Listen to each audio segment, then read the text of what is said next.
Welcome to Pi's meditation channel, *. Have you ever wondered what a groundbreaking physicist like Albert Einstein and an ancient spiritual teacher like the Buddha might share in common? At first glance, their worlds seem completely different. One focused on the cosmos and science, the other on the mind and inner peace. But when you listen carefully to their words, a remarkable harmony emerges. Both invite us to look beyond the surface, to question our sense of self, and to embrace a deeper connection with the universe and with each other.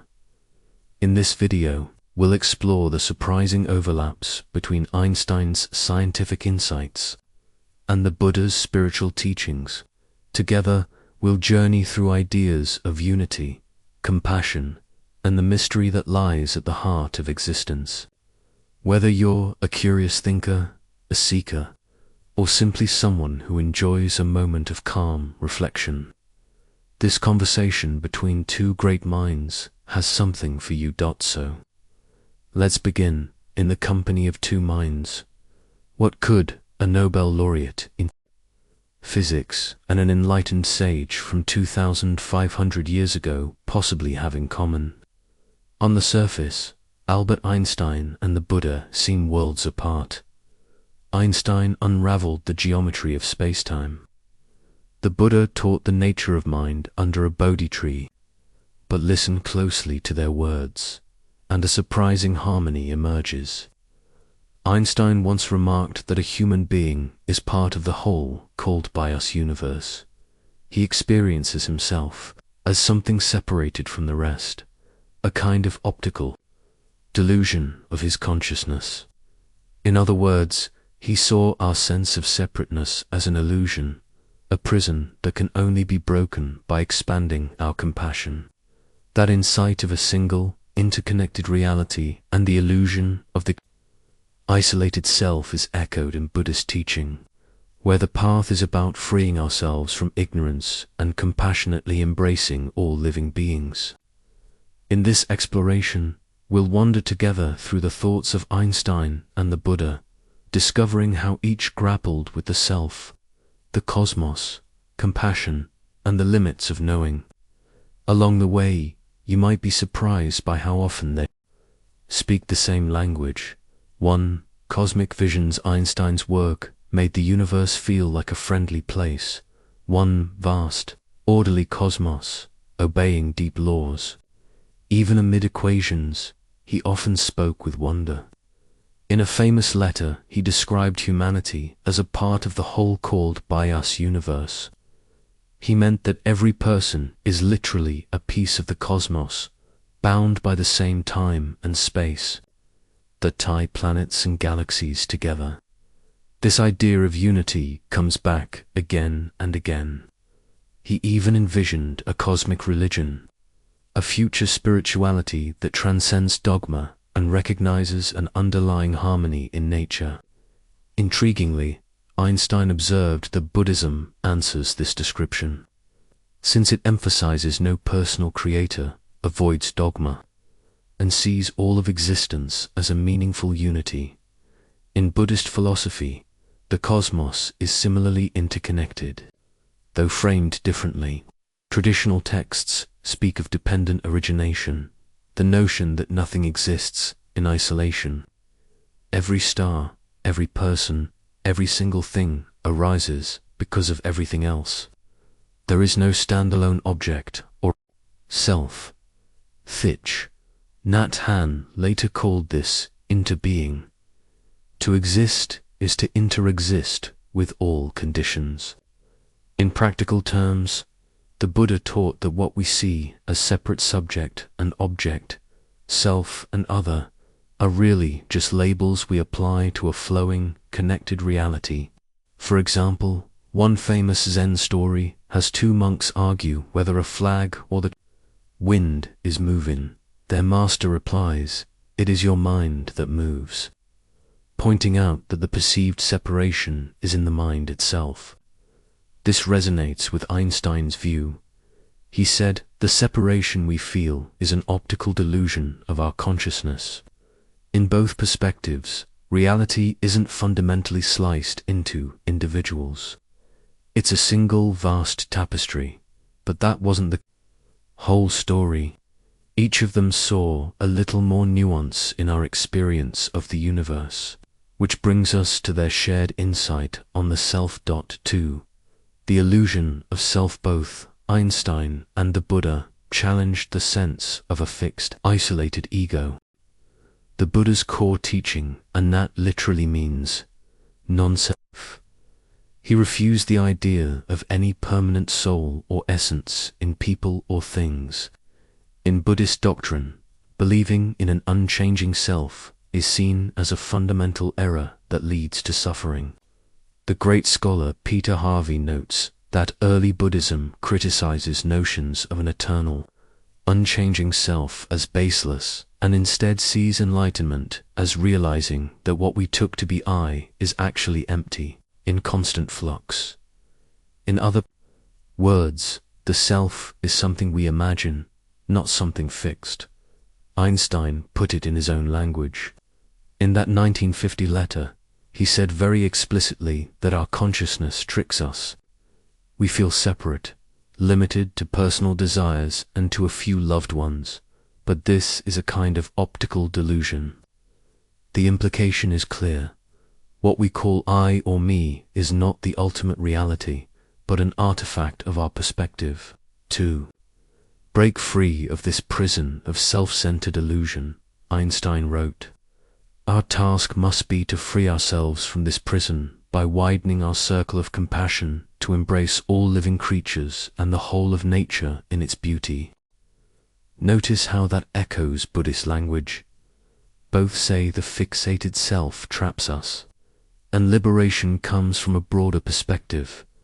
Buddhism goes on to teach that clinging to I is the root of suffering.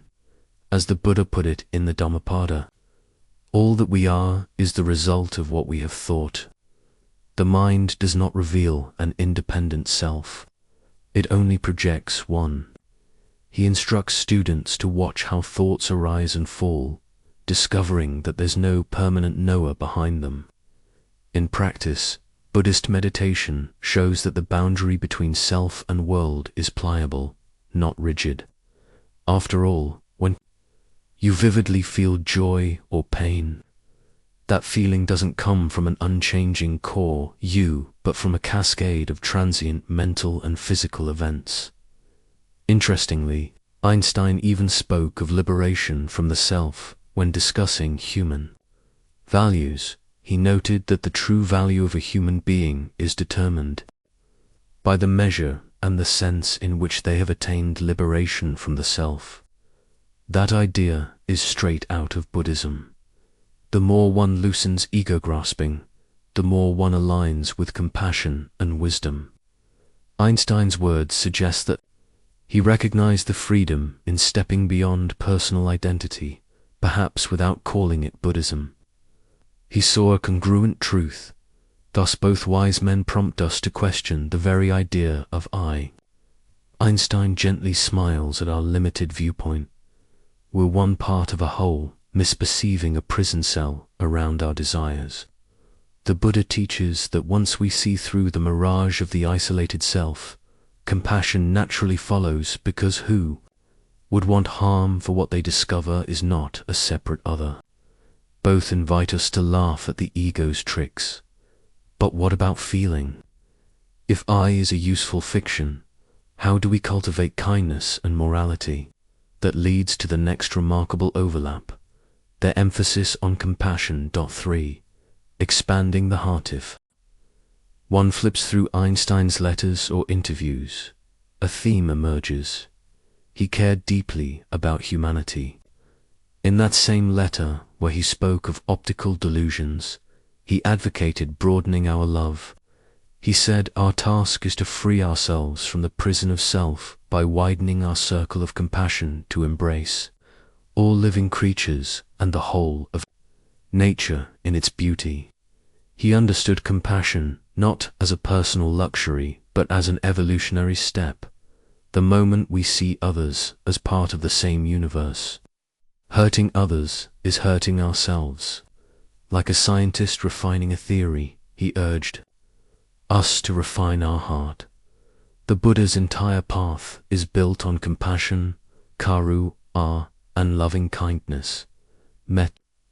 One of his famous one-liners goes, "Hatred does not cease by hatred at any time. Hatred ceases by love. This is an old rule. This rule," he says, "is timeless truth." In practical terms, it means that no matter how justified we think our anger is, it cannot end suffering. Only its opposite, boundless love, can. Every teaching, from the practice of metta-meditation to the bodhisattva ideal, circles around the same idea. Empathy and kindness heal and unite. Einstein and the Buddha even speak of love within oneself.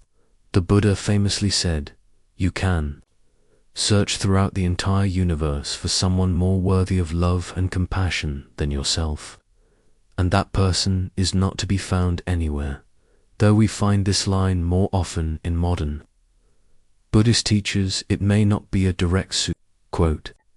Still, the message is clear. True compassion starts at home. In line with that, a Buddhist injunction is, hold yourself as a mother holds her beloved child.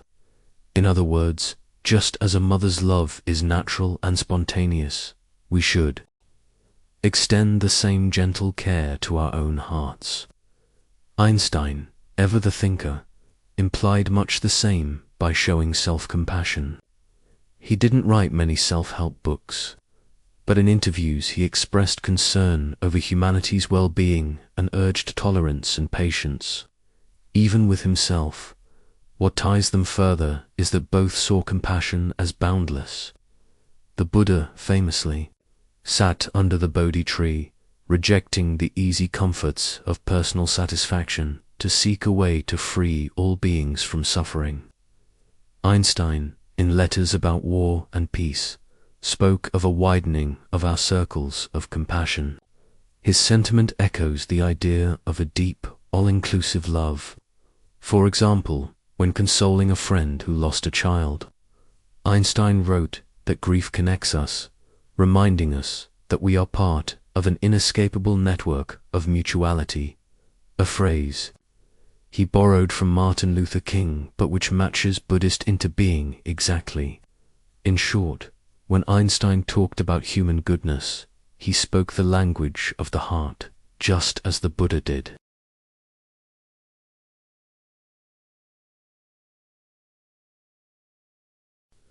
And yet, despite their affectionate vision, both men never glossed over reality's harshness. Einstein acknowledged later that he could never fully live up to his ideals.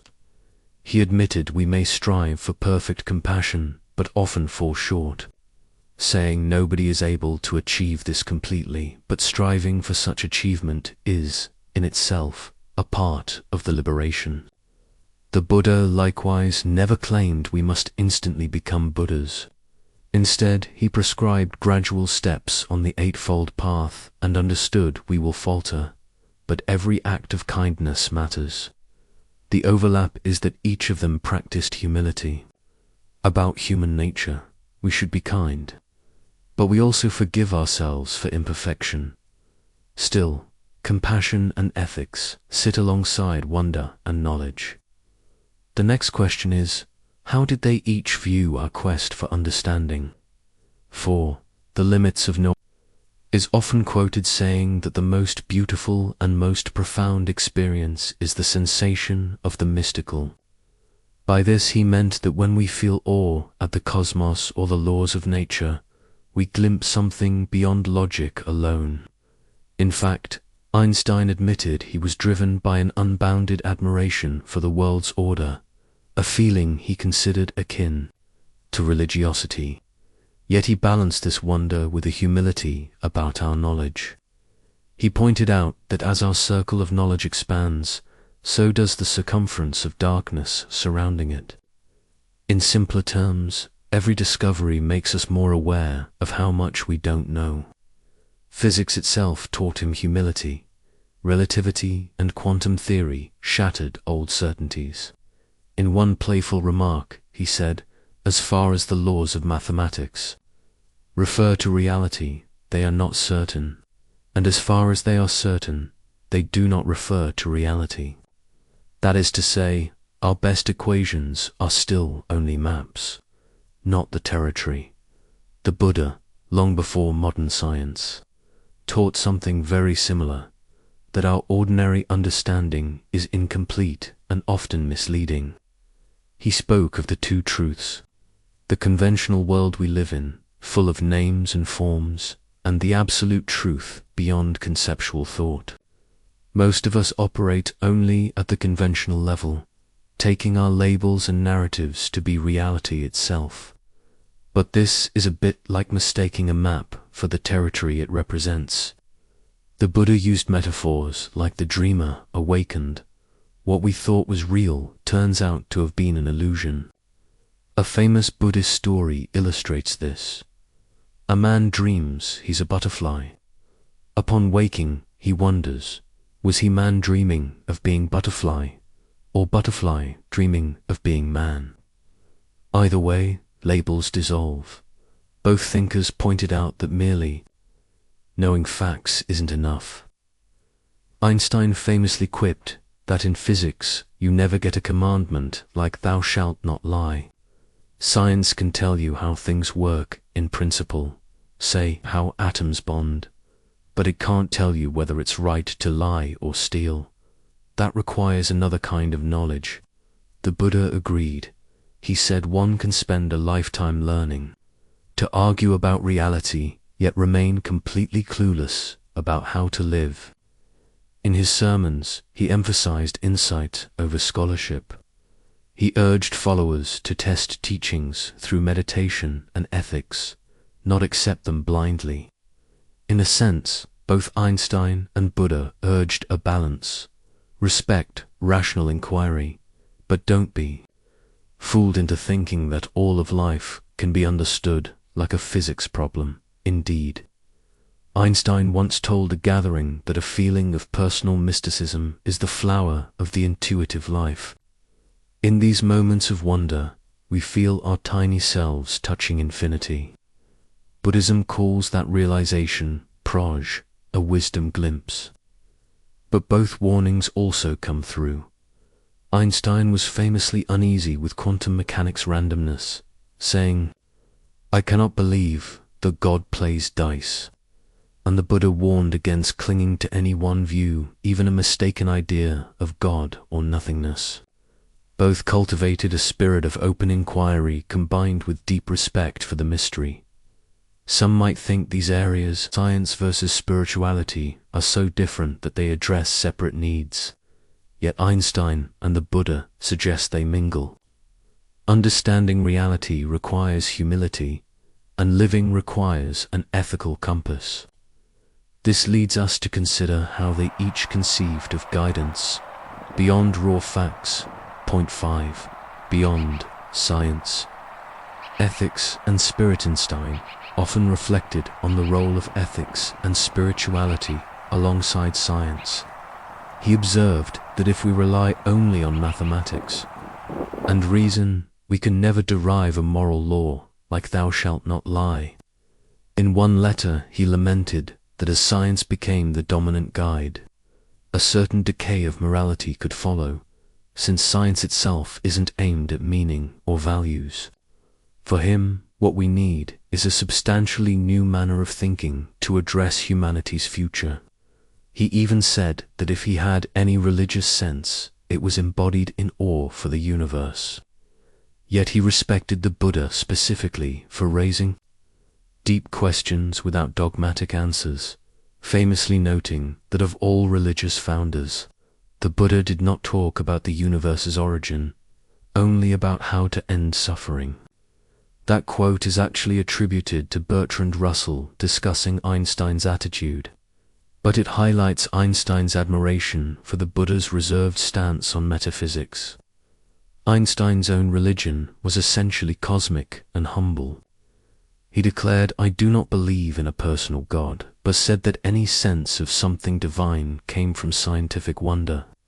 He compared reality's harmony to a form of God, Spinoza's God, but he also insisted we should act ethically out of sympathy and humanity, not fear of punishment. His idolization of Einsteinian science didn't blind him to the need for values. In fact, he saw science and spirituality as compatible parts of one search for truth. He even predicted the religion of the future would be one that covers both the natural and the spiritual, based on deep experience of reality. Again, nodding to Buddhism as an example, the Buddha, for his part, was not interested in science, but in practical wisdom. He famously refused to answer speculative metaphysical questions. Cosmic questions have nothing to do with the goal, goes the refrain, and focused instead on suffering and compassion. His moral teachings, the 5 precepts, the Noble Eightfold Path, provide a clear guide on how to live once one sees the world's truth. He taught that insight vipassana should feed into loving action. Meditation without compassion is incomplete, and compassion without wisdom can falter. This mirrors Einstein's instinct. Knowledge should make us more humble and caring, not arrogant. In short, both thinkers arrived at a similar conclusion. To truly understand life, we need both the mind and the heart. Einstein's science can teach us about atoms and stars, but he wrote that if people are only good out of fear of punishment or hope of reward, humanity is still a sorry lot. The Buddha also said it's not enough to be clever. One must cultivate the seeds of goodness. When Einstein spoke of being spiritual, he meant the very human qualities of awe, humility, and love. When the Buddha taught enlightenment, he meant freedom from ego and hatred, leading to boundless compassion. Both saw that a complete life is more than formulas. It's about how we use understanding, and what was the ultimate aim they saw. Surprisingly, they agreed on something fundamental. 6. A shared purpose, ending suffering at first glance. Einstein and the Buddha had very different ways of answering life's big why, but in spirit they converged on a shared purpose, reducing suffering and finding meaning in human life. Einstein once wrote that everything that the human race has done and thought is concerned with the satisfaction of felt needs and the assuagement of pain. He recognized that feelings and desires drive our actions and inventions. Similarly, Buddhist texts begin with the 4 noble truths. Life involves suffering, dukkha. Desire is at its root, and there is a path out of it, the Eightfold Path. Both saw existence as a question of how to alleviate pain and enhance joy, Einstein by applying mind and philosophy, and the Buddha by training the mind and spirit. Einstein wrote that all people ought to be guided by principles that bring as much security and satisfaction, and as small a measure as possible of suffering.